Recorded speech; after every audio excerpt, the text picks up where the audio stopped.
Good morning, class. How are you today? Okay, thank you. Are you ready for our new discussion? Before we start, let us pray first to be led by Mr. Cacho. Okay, thank you, Mr. Cacho. Before we start, please pick up the trashes in your seats so that we can start with a clean classroom. Our topic is all about creating teacher productivity materials using technology tools. So here's our objectives. Please read, Mr. Butangogan. Thank you. And now, let's play before we start our discussion.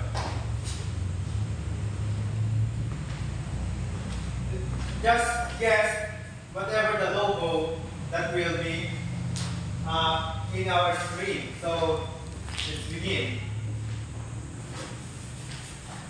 Okay, nice. It's Padlet. Next. Okay, very good. Zoom.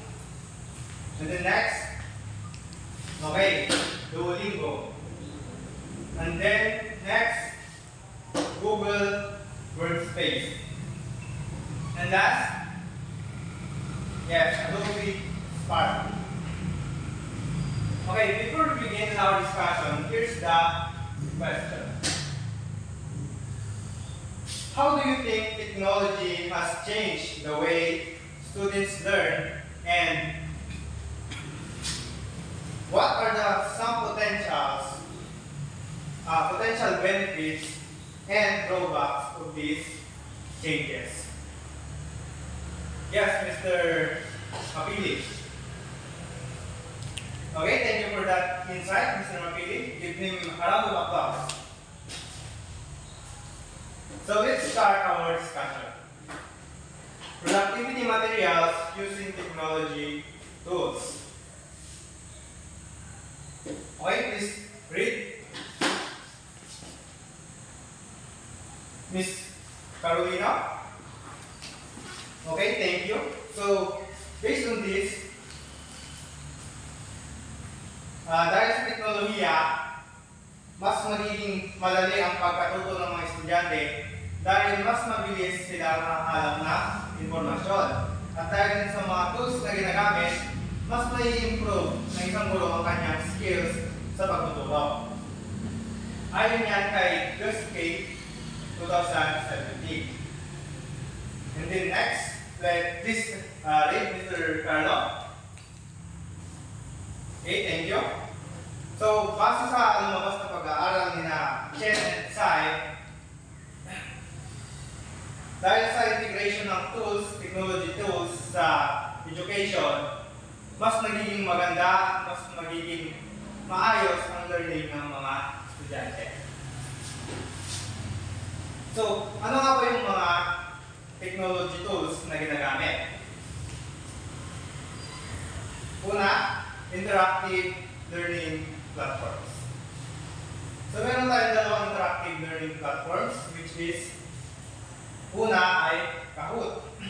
Familiar naman tayo sa Kahoot dahil madalas naman natin siyang ginagamit kapag nagpapa-activity tayo, like quiz.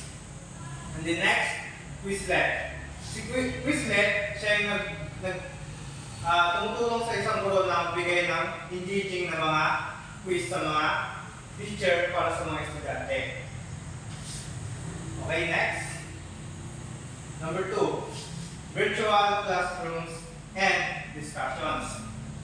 Kapag sinabi natin virtual classrooms, ito na yung hindi siya face-to-face na ginagawa.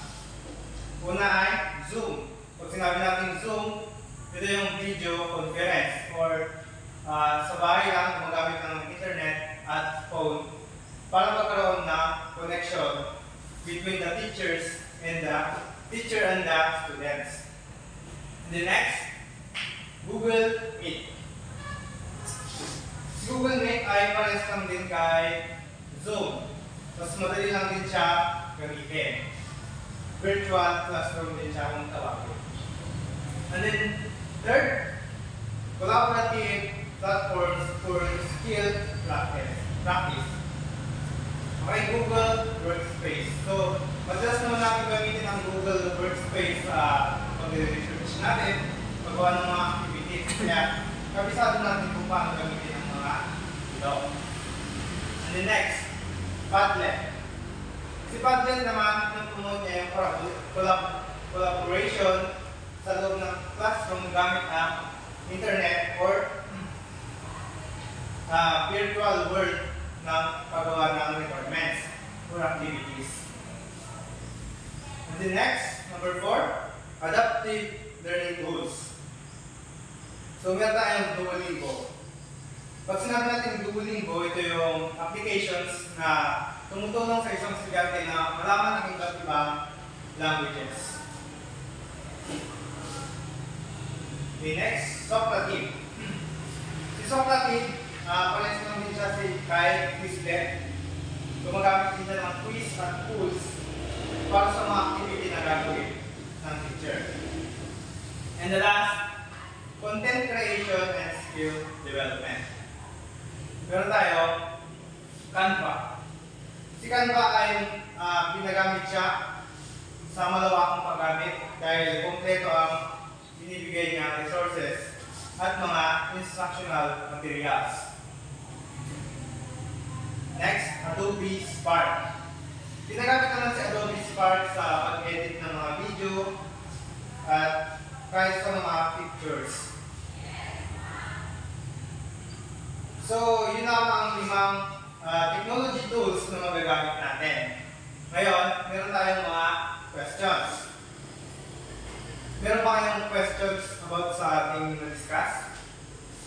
Okay? Ako na lang ang magtatanong. Among those technology tools that you are using, give the 2 tools that you mostly use and explain how it can benefit other student or future educator. Yes, Ms. Roncal. Okay, thank you for that insight. Anyone else? Okay, let's proceed to the next question. What are the main points that we discussed today about the technology tools? Yes, Ms. Ariniego. Okay, thank you. And give example of how technology tools can enhance your teaching strategies. Mr. Mapili. Okay, thank you. And thank you very much guys for your cooperation.